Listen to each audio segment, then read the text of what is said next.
How to hide your activity status on Facebook.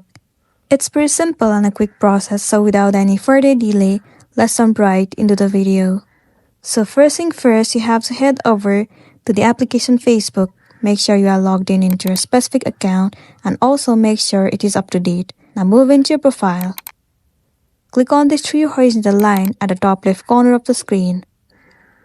Now move into settings and privacy at the very bottom. And then move into settings. Inside settings, you have to scroll down and inside audience and visibility, you will see the option of active status. Click on it. Now simply disable this option so when you're active. Once you have toggled off, it will hide your activity status and active status on Facebook. And people will not be able to know if you're online or not. So that's the end of the video. If this video helped you, give it a like and check out our next tutorial. Thank you.